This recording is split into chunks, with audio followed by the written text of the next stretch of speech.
Nous lisons dans Marc, chapitre 2, des versets 23 à 28. Il arriva un jour de Shabbat que Jésus traversa des champs de blé. Ses disciples, chemin faisant, se mirent à arracher des épis. Les pharisiens lui dirent : « Voici, pourquoi font-ils ce qui n'est pas permis pendant le Shabbat ?» Jésus leur répondit : « N'avez-vous pas jamais lu ce que fit David lorsqu'il fut dans la nécessité et qu'il eut faim, lui et ceux qui étaient avec lui ? Comment il entra dans la maison de Dieu, du temps du souverain sacrificateur Abiatar, et mangea les pains de proposition qu'il n'est permis qu'aux sacrificateurs de manger, et en donna même à ceux qui étaient avec lui. Puis il leur dit : le Shabbat a été fait pour l'homme, et non l'homme pour le Shabbat, de sorte que le Fils de l'homme est maître même du Shabbat. » Ici, un texte qui nous parle d'une règle, d'une loi judaïque, dans le respect du Shabbat, donc de ce repos hebdomadaire obligatoire. Nous n'allons pas rentrer dans ce qu'est le Shabbat, nous le ferons certainement lors d'une autre lecture, parce qu'ici, je voudrais m'arrêter tout particulièrement sur Jésus, l'exemple qu'il prend pour parler de ce que font les disciples. N'avez-vous jamais lu ce que fit David lorsqu'il fut dans la nécessité, qu'il eut faim, etc., etc. Mais ça, c'était pas un Shabbat ce jour-là. Nous lisons dans 1 Samuel, chapitre 21, versets 1 à 6, que David se rendit à Nob, vers le sacrificateur Achimélec, qui accourut effrayé au-devant de lui et lui dit : « Pourquoi es-tu seul ? N'y a-t-il personne avec toi ?» David répondit au sacrificateur Achimélec : « Le roi m'a donné un ordre et m'a dit que personne ne sache rien de l'affaire pour laquelle je t'envoie et de l'ordre que je t'ai donné, j'ai fixé un rendez-vous à mes gens. Maintenant, qu'as-tu sous la main ? Donne-moi 5 pains ou ce que tu trouveras. » Le sacrificateur répondit à David : « Je n'ai pas de pain ordinaire sous la main, mais il y a du pain consacré. Si du moins tes gens se sont abstenus de femmes. » David répondit au sacrificateur : « Nous nous sommes abstenus de femmes depuis 3 jours que je suis parti, et tous mes gens sont purs. D'ailleurs, si c'était là un acte profane, il serait certainement aujourd'hui sanctifié par celui qui en sera l'instrument. » Alors le sacrificateur lui donna du pain consacré, car il n'y avait là d'autre pain que du pain de proposition qu'on avait ôté de devant l'Éternel pour le remplacer par du pain chaud au moment où on l'avait pris. Donc là, on voit ce qui s'est passé. Alors on va juste relever le détail qui n'était un détail sur lequel certains commentateurs se sont achoppés. C'est que dans 1 Samuel, nous lisons que David répondit au sacrificateur Achimélec, alors que dans Marc chapitre 2, il dit du temps du souverain sacrificateur Abiatar. Il faut juste savoir que Abiatar était le fils de Achimélec et que Achimélec était sacrificateur, mais à un moment donné, Abiatar aussi, donc il y a eu les deux. Donc David est allé rendre visite à Achimélec et c'est Abiatar qui a apporté les pains, sous l'ordre de Achimélec, son père. Donc il n'y a pas de problème en fait. Nous allons nous arrêter là juste rapidement sur un des éléments de pureté. C'est surprenant. Le sacrificateur répondit à David : « Je n'ai point de pain ordinaire sous la main, mais il y a du pain consacré, si du moins tes gens se sont abstenus de femmes. » C'est surprenant parce qu'on aurait pu imaginer s'ils n'ont pas péché, s'ils sont dans la sanctification. Il semble que l'un des problèmes soit celui-là. Et en lisant comme cela, on a l'impression que le problème, ça vient de la femme, en fait. Alors qu'en réalité, le problème vient du fait que l'émission de sperme rendait l'homme impur, et par voie de conséquence, la femme aussi. Mais c'est pas parce que l'homme a connu une femme qu'il est impur, c'est parce que il y a eu émission de sperme. On voit ça dans Lévitique chapitre 15, versets 16 à 18.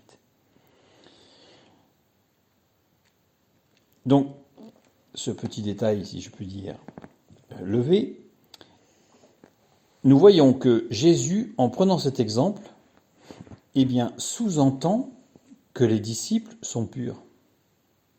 Puisque les hommes, à l'époque de David, étaient purs, donc ils ont pu manger les pains de proposition. Puisque c'est cet exemple-là que Jésus prend, et que justement il est question des disciples qui ont fait quelque chose qui semblerait totalement inapproprié par rapport au sacrificateur. Eh bien ici, nous voyons que Jésus sous-entend que les disciples sont purs. Ensuite, Jésus va plus loin, puisqu'il dit au verset 27, « Le Shabbat a été fait pour l'homme et non l'homme pour le Shabbat ».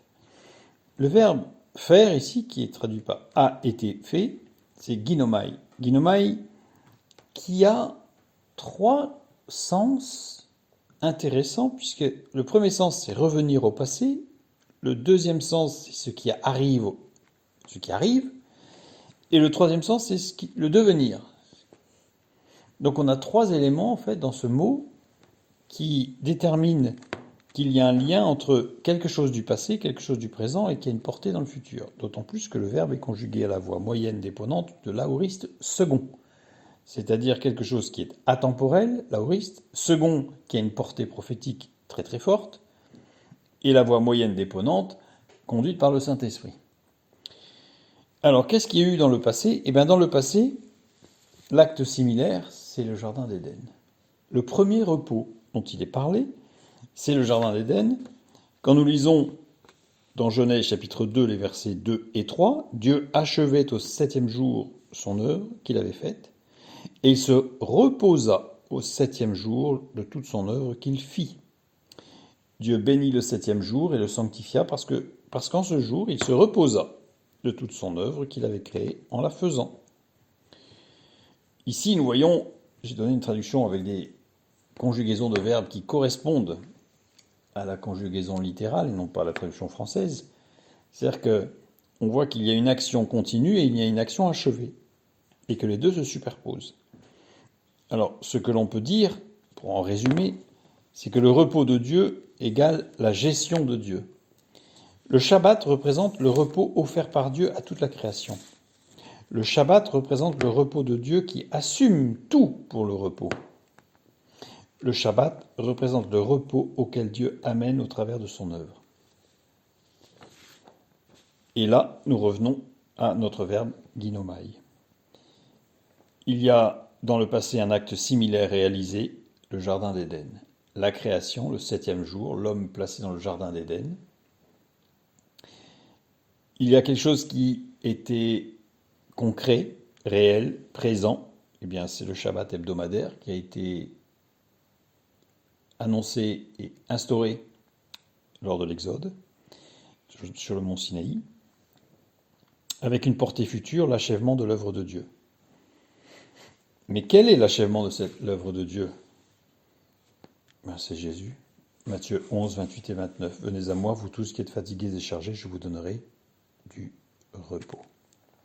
Ce mot grec dans Matthieu 11, anapauo, qui est traduit par le repos, c'est un verbe qui veut dire rester tranquille dans une attente calme et patiente. Mais ça veut dire aussi permettre à quelqu'un de reprendre des forces. On a les deux axes là, dans le repos que Jésus propose. Alors, c'est fort parce que on avait le Jardin d'Éden, la création faite pour le repos, le Shabbat hebdomadaire instauré et une réalisation prophétique de tout cela dans l'œuvre de Christ. Jésus dit, de sorte que le Fils de l'homme est maître même du Shabbat. Mais il y a encore un autre aspect, c'est que l'œuvre de Christ ne se termine pas là en fait. Parce que si on regarde le mot repos utilisé par Jésus, anapauo, on voit que c'est rester tranquille dans une attente calme. Ça veut dire que c'est comme si il y avait l'œuvre de Christ, le repos, qui était la conclusion de tout ce qui s'est passé avant de la création du Shabbat hebdomadaire jusqu'à l'œuvre de Christ. Et c'est comme si c'était un nouveau départ qui allait vers une autre conclusion, comme si ça se reproduisait encore prophétiquement, pour aller vers une autre conclusion de son retour sur terre. Mais là, en l'occurrence, Jésus parle aux pharisiens par rapport à une action que les disciples ont fait dans le présent, actuellement. Et Jésus dit, puis il leur dit, le Shabbat a été fait, on l'a compris, pour l'homme et non l'homme pour le Shabbat. Donc c'est-à-dire que le Shabbat fait partie d'un processus qui va permettre à l'homme de comprendre la portée prophétique de ce que Dieu fait. De sorte que le Fils de l'homme est maître même du Shabbat. Et le mot même ici, en grec, c'est kai, qui veut dire et aussi. Donc ça veut dire que littéralement, de sorte que le Fils de l'homme est le maître, y compris du Shabbat.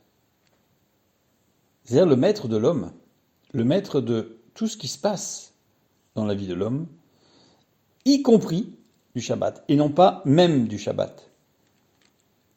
Ça met le Shabbat en dessous, qui fait partie de l'œuvre que Dieu réalise pour accomplir son projet pour chacun dans le salut.